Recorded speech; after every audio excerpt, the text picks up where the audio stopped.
Ako po ay panganay po sa 3 pong magkakapatid. Ang mga magulang ko po ay hiwalay po. Yung mama ko na po yung kinalakihan ko po. Hindi ko na po nakilala yung tatay ko. Nung lumalaki po ako, mas malapit po ako sa lola ko po. Hindi man po siya laging nandito sa Pilipinas. Once a year lang po siya umuuwi. Pero hindi niya po kami pinabayaan. Ang lola ko po ay nakatira po noon sa Guam. Siya po ay teacher doon sa kindergarten po. So, siya po talaga halos nagbibigay po ng financial support sa amin. Tas every Sunday po, lahat po kami nagsisimba na po. Every 6 p.m., magro-rosary na po kami. Nangunguna po ako sa rosary po. Nung high school po ako sa tito-tita ko na iglesia. Doon po kami tumira sa bahay nila. Yung environment ko po, syempre may mga mag-guide na po. Nagulat din po ako sa sarili ko na nag-improve po yung sarili ko sa pag-aaral po. Nung second year, third year, fourth year po, nalagay na po ako sa star section po. Gumraduate naman po ako ng with honors po. Kaya ko po pala. So, pinag-entrance exam po ako ng lola ko sa CEU Manila po, sa dentistry po. Pumasa po ako. Sa pagbabiyahe po, gigising po ako ng alas 4 ng madaling araw. Kahit madilim po, naka-open po yung flashlight ko. Nagre-review po ako. Makaka-uwi po ako, mga 9 na po, pinaka-late na po, 10. So yung pagod po, dun ko po talaga naramdaman. So after second year pre-dent, sinama na po ako nung pinsan ko na sabi niya, magpa-doktrina ka na. Naka-curious na rin po ako na, what if sumubok po ako, makinig talaga, ano pong meron sa Iglesia ni Cristo. Sabi ko, sige po. Sinasama na po nila ako, mga doktrina po sa pagsamba po. Naramdaman ko po yung kapangyarihan po ng ating Panginoong Diyos po, lalo-lalo na po sa pagsamba.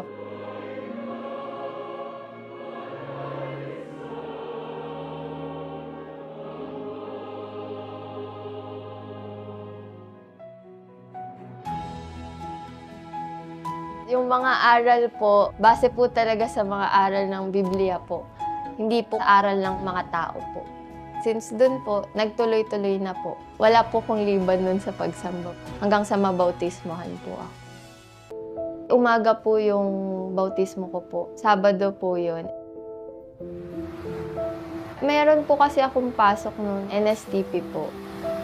So, pag hindi po ako pumasok, kailangan ko pong mag-special exam. Magbabayad pa po ako ng exam. Pero ang pinili ko po, magpapabautismo po ako. Yung dalawa ko pong kapatid, sila po yung naunang mabautismohan sa akin. Nabautismohan po ako November 2013. Inuna ko po ang ating Panginoong Diyos kasi po, doon po ako maliligtas eh. Simula po nun, yung pag-uusig po na naranasan po namin sa mga relatives po naming saradong Katoliko po. May sinasabi po na kulto po ang iglesia. Iniintindi ko na hindi naman po nila alam. Ang aral po na alam nila is yung kinalakihan po nila. Tutol po talaga sa pag-iglesia po namin. So, syempre po, nabautismohan na po ako. Kaanib na po ako sa Iglesia ni Cristo. Kailangan ko panindigan yun. Masaya po ako na kaanib na po ako sa Iglesia ni Cristo. Masusunod ko na po ang totoong aral po talaga. Pagiging iglesia po. Sa college, meron po akong mga kabatch na nagka-cutting o kaya magtatambay po sila sa dorm. Doon nagiinom po. Nalinawan po ako sa tama at mali kesa po gumawa ng mga pagkakamali o labag po. Ang susundin ko po, malinaw po sa aking isip, ay yung mga aral po ng ating Panginoong Diyos po. 2014 po, umuwi na po yung lola ko. Galing po sa Guam. Doon na po nangyari yung pagsubok po namin talaga. Na-stroke po siya. So, yung half po nung katawan niya is paralyzed na po. Nagta-therapy po siya, pero hindi po talaga kasi nag-i-improve. Kami na po yung naatasan na mag-alaga po. Kami pong 3 magkakapatid po. Kami rin po nagpapaligo, pakain. Sa ospital po, pag nako-confine po siya, kami po nagbabantay. So, ang ginagawa po talaga namin magkakapatid, lalong-lalo na po sa pagsamba po, nagsasalitan po kami. Ganon din po sa pag-aaral po. Sa course ko po. Kaya ko pong tapusin. Lalo na po yung eagerness ko po talaga makagraduate. Yung makakapigil po sa akin, sa financial po kasi, lalo na po sa baon ko, 200 pesos. So, pamasahe pa lang po doon, 130 plus na. Mga kailangan sa school at sa pasyente. Binabayaran po kasi namin yung mga pasyente po na ginagawan po namin. So, hindi po talaga nagkakasya. So, iniisip ko po, kaya ko pa ba makapagtuloy? Kasi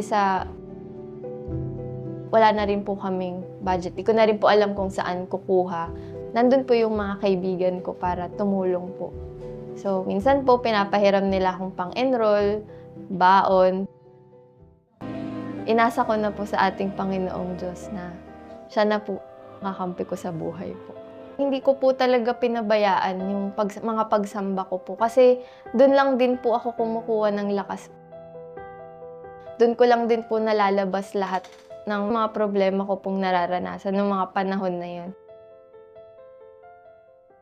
Nakagraduate po ako noong 2018 sa kursong dentistry po. Yung lola ko po, siya po yung inaasahan kong sumama sa graduation ko po para tumanggap po ng diploma ko po sa stage. So, ang ginawa ko po, inuwi ko po muna kasi gusto ko pong makita ng lola ko yung diploma ko tsaka yung toga po na may napagtapos po siya ng dentistry na doctor din po. Kahit nahihirapan na po siya mabuhay, pinipilit niya po. Hanggang sa iniwan niya na po kami. Sa panahon po ng mga pagsubok, lalo po akong kumapit sa mga aral ng Panginoong Diyos at sa pangako niya po na wala pong imposible sa lahat ng magagawa niya po. Kasi yun lang po yung naging lakas ko po para po mas lalong lumakas ang aking pananampalataya sa Kanya. Magbo-board exam na po ako, tatakbo po ako sa kapilya po para manalangin po.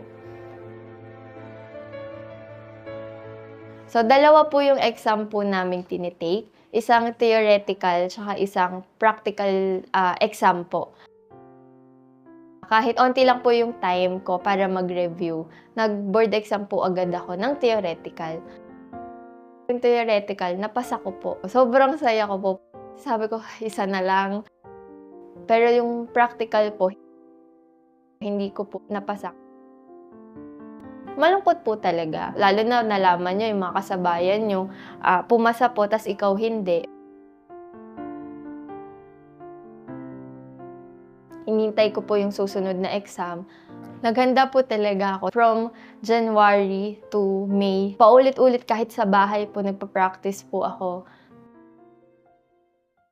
After po nun, ang ginawa ko po, kumuha po ako ng tungkulin. Kalihim sa ilaw, tapos po, kagawad po sa pagsamba ng kabatahan po.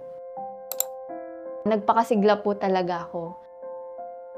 Araw-araw po, nasa kapilya po ako. Lahat ng gawain, dinadaluhan ko po. Pagdating po nung May, hindi pa rin po pinagkaloob. Yung pagkapasa ko po nung sa practical po. Sobrang iyak po ako ng iyak sa kapilya po noon. Ilabas ko na po lahat ng yun. Sa panalangin po. Na-realize ko po na tinuturo lang po sa akin ng Panginoong Diyos na kahit po hindi makuha agad yung panalangin po, na wag po mawawalan ng pag-asa. Mas lalo ko pong naisip ay yung mas magtalaga pa po. Huwag pursige pa po sa aking tungkulin. Pinangako rin pong hindi ko po iiwan yun. Kahit anuman pong pagsubok o kahit anuman pong mangyari, maglingkod po sa ating Panginoong Diyos. Nung third na po na practical exam po, December 2019 po yun. Nag-exam na po. Lumabas na po yung result. Nasa trabaho po ako nun. Nung pumasa na po ako, sobrang saya po. Nanalangin po talaga ako na sobrang pagpapasalamat ko na pinagkaloob niya po yung matagal ko ng hinihiling po. Nanumpa po ako bilang isang licensed dentist noong January 2020 po. After 3 years po, nag-decide na po ako na magtayo po ng sarili kong clinic sa tulong din po ng pamilya ko din po.